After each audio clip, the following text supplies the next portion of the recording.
안녕하세요. 오늘 저희가 깊이 파고들 자료는요. TESOL 교육 전문가이신 데이브 고 선생님 교재의 2. Classroom Management Strategy, 그중에서도 첫 시간이죠. 2.1 Effective Classroom Organization입니다. 네, 안녕하세요. 이 교실 환경이라는 게요. 어떻게 구성하느냐에 따라서 아이들 참여도나 학습 효과 같은 게 정말 달라지잖아요. 그럼요. 아주 큰 영향을 미치죠. 네.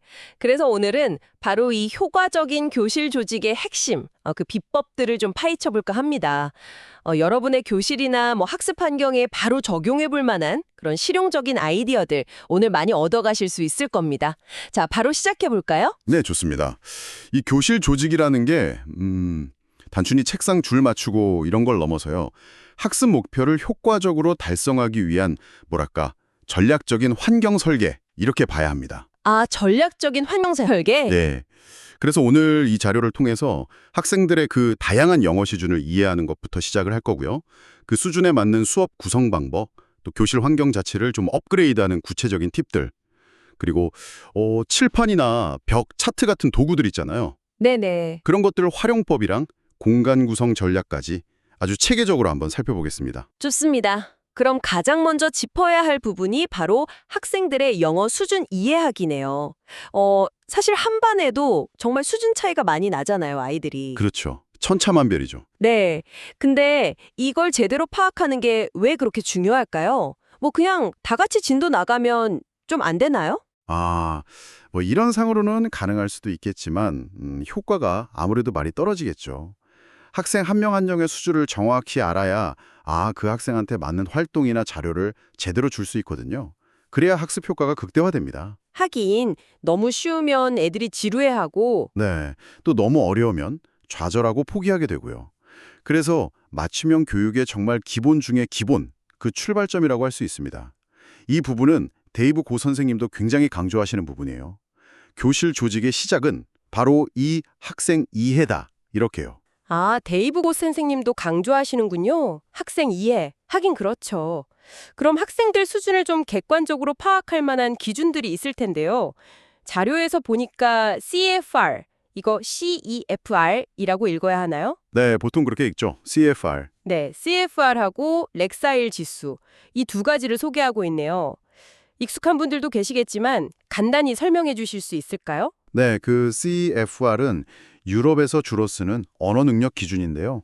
A1, 이게 입문 수준이고요. 거기서부터 C2, 거의 원어민 수준까지 6단계로 나뉩니다. 6단계? 네, 아주 간단히 말하면 A1은 자기소개 정도, B1은 일상적인 대화나 경험 설명 가능하고요. C1 정도 되면 꽤 복잡한 주제로 토론도 가능한 수준, 이렇게 보시면 됩니다. 아하. 그리고 렉사일 지수는 주로 미국에서 많이 쓰는데요. 읽기 능력 지표예요. 글의 난이도하고 학생의 읽기 수준을 숫자로 나타내는 거죠. 예를 들어서 300L 이하면 보통 그림책 수준, 아, 네네. 네, 600에서 900L 정도면 미국 초등 중학년 정도 수준 보고요. 900L 이상이면 이제 점점 학술적인 글까지 이해할 수 있다, 이렇게 봅니다. 아, 그렇군요. 그러니까 CEFR은 말하기, 듣기, 쓰기, 읽기 좀 전반적인 언어 구사 능력을 보는 거고, 렉사일은 특히 읽기 능력에 좀 더 초점을 맞춘 기준이네요. 네, 맞습니다. 이런 지표가 있으면 선생님들이 학생 수준에 맞는 책이나 활동 고를 때 그냥 이 정도면 되겠지 하는 감이 아니라 좀 더 객관적인 근거를 가지고 접근할 수 있겠네요. 바로 그겁니다. 예를 들어서 CEFR A1 수준 학생, 렉사일로 치면 한 300에서 600일 정도 될 텐데요.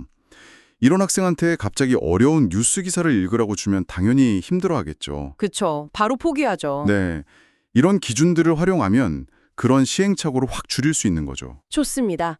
자, 그럼 이렇게 학생 수준을 파악했다면 이제 수업 자체를 좀 다르게 구성해야 할 텐데요. 수준별로 어떤 접근 방식이 효과적일까요? 네, 이것도 자료에서 구체적인 예를 들어서 잘 설명하고 있습니다. 우선 초급 A1, A2 수준, 렉사일로는 한 600일 이하 정도 되겠죠? 네. 이 학생들한테는 시각자료, 그러니까 그림이나 사진 같은 거요. 그리고 몸짓, 제스처를 많이 활용하고요. 아주 간단한 단어나 좀 반복적인 구문 중심으로 활동을 구성하는 게 좋습니다. 듣기만 해도 좀 더 쉽고 재미있게 느껴지네요. 중급을 어떤가요? B1, B2 수준. 렉사일로는 600에서 한 1100일 정도. 네, 중급 학생들은 이제 어느 정도 구조화된 학습이 가능해지거든요. 그래서 짧은 글을 읽고 이해하는 활동이라든지 아니면 배운 내용을 바탕으로 간단한 문장이나 짧은 단락을 써보는 활동, 이런 걸 포함시킬 수 있습니다. 그리고 짝이나 소그룹 활동 통해서 서로 좀 상호작용하는 기회를 늘려주는 것도 중요하고요. 그렇군요. 그럼 고급은요? C1, C2, 렉사일 1100L 이상. 이 친구들은 뭐 영어를 꽤 잘할 텐데요. 맞습니다. 고급 수준 학생들한테는 단순히 지식을 이렇게 전달하기보다는 그 지식을 활용해서 자기 생각을 표현하고 좀 발전시킬 기회를 주는 게 중요해요. 아, 활용. 네. 예를 들면 특정 주제에 대해서 찬반 토론을 한다거나 자기 주장을 논리적으로 쫙 펼치는 에세이를 쓰게 한다거나 아니면 어떤 텍스트를 읽고 그 내용을 좀 비판적으로 분석하고 평가하는 활동, 이런 것들이 효과적입니다. 와, 수준별로 활동의 종류나 깊이가 정말 확실히 달라져야 하는군요. 자, 그럼 이제 교실이라는 물리적인 환경 자체, 이걸 좀 더 학습 친화적으로 만드는 방법에 대해서 이야기해 볼까요? 뭐 책상 배치나 정리정돈 이런 것들이요. 네, 교실 환경 개선을 위한 몇 가지 핵심 팁들이 제시되어 있습니다. 첫째는 활동에 따라서 교실 레이아웃, 그러니까 책상 배치를 좀 유연하게 바꿔보는 거예요. 아, 유연하게. 네, 강의 들을 때랑 토론할 때 적합한 배치가 다르니까요. 둘째는 학습 자료나 교구들 있잖아요. 그걸 그냥 쌓아두지 말고 좀 체계적으로 분류하고 라벨링, 이름표 붙여두는 거, 이게 좋습니다. 라벨링. 네, 학생들이 스스로 필요한 자료를 쉽게 찾고 또 정리하는 습관을 들이는 데도 도움이 되고요. 와, 이건 진짜 바로 써먹을 수 있겠는데요. 특히 라벨링 같은 건 진짜 조금만 신경 쓰면 되는데 효과는 클 것 같아요. 맨날 선생님, 가위 어딨어요? 풀 어딨어요? 이거 물어보는 횟수 확 줄겠는데요. 그렇죠. 네. 또 중요한 게 명확한 수업 루틴을 만드는 겁니다. 수업 시작할 때, 끝낼 때, 또 활동 전환할 때 이렇게 정해진 절차가 있으면 학생들이 좀 안정감을 느끼고 수업에 더 잘 집중할 수 있거든요. 루틴. 네. 그리고 중요한 정보나 규칙 같은 거, 이런 걸 포스터나 스크린 같은 시각 자료로 만들어서 잘 보이는 곳에 딱 붙여두는 거. 그리고 마지막으로는 짝이나 소그룹 활동 기회를 자주 만들어서 학생들이 서로 배우고 협력하는 그런 분위기를 만드는 것도 아주 중요합니다. 그렇군요. 교실 환경을 다듬는 거랑 함께 선생님이 교실에서 쓰는 언어도 중요할 텐데요. 특히 뭐 활동 지시 같은 거요. 자료에 보니까 유용한 영어 표현 예시들도 좀 나와 있네요. 맞습니다. 지시가 명확해야 학생들이 혼란 없이 활동에 참여할 수 있으니까요. 예를 들어서 자리 배치를 바꿀 때 그냥 move 이게 아니라 let's sit in a circle today. 오늘은 원으로 앉아봅시다. 라던가 could you move your desks into groups of 4? 책상을 4명씩 모둠으로 옮겨줄래요? 처럼 좀 구체적으로 말해주는 게 좋습니다. 아, 구체적으로 벽에 붙은 차트 참고하라고 할 때도 그냥 저기 봐! 이게 아니라 check the phonics poster for the correct sound. 정확한 소리는 파닉스 포스터를 확인하세요. 처럼 어떤 자료에서 뭘 확인해야 하는지 정확하게 알려주는군요. 공간 정리 관련해서는 Please keep your desk area tidy. 책상 주변을 깨끗하게 유지해주세요. 이런 표현도 있고요. 네, 맞아요. 이렇게 직접적이고 명확한 표현을 사용하는 게 중요합니다. 그래야 학생들이 교사가 뭘 원하는지 정확히 이해하고 따라올 수 있도록 도울 수 있는 거죠. 자, 이번에는 교실의 핵심 도구죠. 바로 칠판 활용법입니다. 자료에서 3분할 전략이라는 걸 강조하던데 이건 뭔가요? 좀 더 체계적으로 칠판을 쓰는 방법인가요? 네, 그렇습니다. 말 그대로 칠판을 3구역으로 나눠서 쓰는 건데요. 보통 왼쪽에는 그날 배울 핵심 어휘나 표현, 목표 문장 이런 걸 적어두고요. 왼쪽에 네, 가장 넓은 가운데 부분에는 주요 수업 내용, 예를 들어서 문법 설명이라든지 읽기 지문 분석, 활동 절차 같은 걸 적는 거죠. 메인 내용. 네, 그리고 오른쪽은 비워두는 거예요. 학생들의 참여를 위한 공간으로요. 학생들이 나와서 아이디어나 질문, 활동 결과 같은 걸 적거나 아니면 간단한 퀴즈를 푸는 공간으로 활용할 수 있습니다. 오, 구역을 딱 나눠 놓으니까 훨씬 깔끔하고 정보가 눈에 잘 들어오겠네요. 특히 그 오른쪽 공간은 학생들이 직접 나와서 써보거나 하면서 참여 유도하기에도 좋겠어요. 맞습니다. 정보가 딱 체계적으로 정리되니까 학생들이 수업 흐름 놓치지 않고 따라오기도 쉽고요. 또 능동적인 참여도 이끌어낼 수 있다는 장점이 있죠. 물론 기본적인 팁들, 뭐 글씨는 크고 명확하게 쓴다거나 중요한 부분은 색깔 분필 같은 걸로 강조하고 필요하면 그림이나 도표 활용하는 거 이런 것도 같이 기억하면 더 좋겠죠. 네, 칠판이랑 같이 또 벽에 붙이는 거, 벽 차트, 월 차트, 이것도 잘 활용하면 시각적인 학습 효과를 크게 높일 수 있을 것 같아요. 어떤 종류가 있고 또 어떻게 만들어야 효과적일까요? 벽 차트는 정말 다양하게 만들 수 있습니다. 뭐 주제별 어휘, 예를 들면 교통수단, 동물 이런 거요.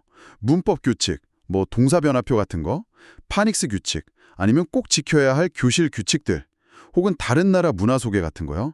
내용을 시각화하는데 아주 유용하죠. 네네. 만들 때 중요한 건 정보를 너무 많이 담으려고 하지 말고 핵심만, 단순하고 명확하게, 그리고 글씨는 크게, 색깔은 밝게, 관련 그림이나 사진은 꼭 넣는 게 좋고요. 아, 그림 필수. 네. 그리고 학생들이 직접 만들기에 참여하게 하거나 아니면 내용을 좀 가려놓고 퀴즈처럼 활용하는 것도 아이들 흥미를 높이는 좋은 방법입니다.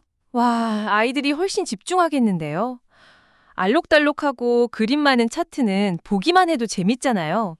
교실 분위기도 훨씬 밝아질 것 같고요. 네. 확실히 시각 자료는 학습 동기부여에 도움이 됩니다. 그리고 교실 어디서든 좀 잘 보이도록 적절한 위치에 붙여두는 것도 잊지 말아야 하고요. 맞아요. 자, 드디어 마지막 주제입니다. 교실 공간 자체를 어떻게 조직할 것인가? 특히 좌석 배치 문제인데요. 이게 생각보다 학생들 상호작용이나 참여도에 미치는 영향이 크다고 하죠. 아까 데이보고 선생님 교재에서도 이 부분을 중요하게 다룬다고 하셨던 것 같기도 하고요. 그럼요. 네.